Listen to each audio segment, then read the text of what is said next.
Previously on The Bloody Diamond, the mysterious red diamond has claimed two lives, first in the mountains of Asia, then in London, and now in New York. Theodore Crane's gruesome death left behind whispers, blood-stained walls, and an empty glass case. The diamond vanished once more, drawn to its next victim in Boston. Boston, 1888, the widow's house. In a quiet neighborhood lined with snow-covered roofs and gaslit streets stood a lonely house at the edge of Beacon Hill. Its owner, Margaret Whitmore, was a wealthy widow in her late 30s. She had inherited her husband's fortune and art gallery, but grief and greed had twisted her heart. Margaret had a secret. She dealt in black market relics. One night, a strange parcel arrived, no name, no return address, just a velvet box and a card. To the one who knows what beauty costs. Her fingers trembled as she opened it. Inside, the bloody diamond. Its glow immediately lit the room with a crimson hue. Margaret stared, captivated. Margaret, softly magnificent. She didn't ask how it got there. She didn't care. That night, Margaret placed the diamond on her dressing table, staring into it for hours. Her eyes turned glassy. She whispered to it, as if it were alive. The candlelight flickered violently. The reflection in her mirror changed. Her dead husband, Albert Whitmore, stood behind her, decayed and whispering. Albert, in a rasp, "Why did you let me die?" She screamed, turned around, nothing.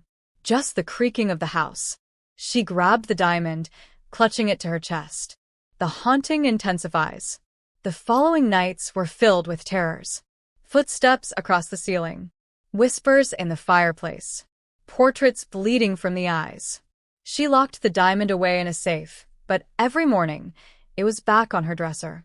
One night, Margaret awoke to a scratching sound inside her closet. When she opened it, the bloody diamond levitated toward her, spinning slowly in the air. Behind it, shadows twisted into the shape of her late husband again. Albert's voice. "You can't escape what you took." She dropped the diamond. The entire house trembled. The collector arrives. Meanwhile, the hooded man, now revealed as Elias Blackwell, a relic hunter sworn to destroy the cursed diamond, arrived in Boston.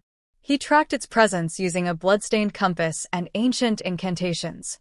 At a local tavern, Elias spoke with a frightened dealer who whispered, "There's a woman. Beacon Hill. They say she talks to spirits now." Elias left at once. Final night, Margaret's madness. Margaret, now a wreck, sunken eyes, trembling hands, losing touch with reality, sat in a circle of candles, diamond before her.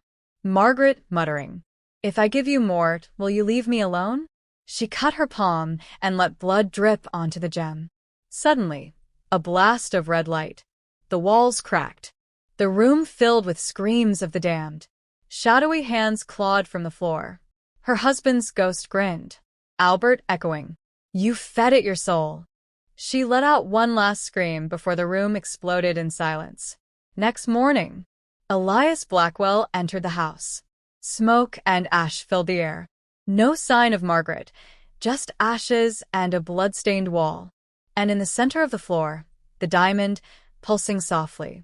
He covered it with a black cloth, eyes full of fury. Elias whispers, 3 down, 10 to go." He turned and walked away.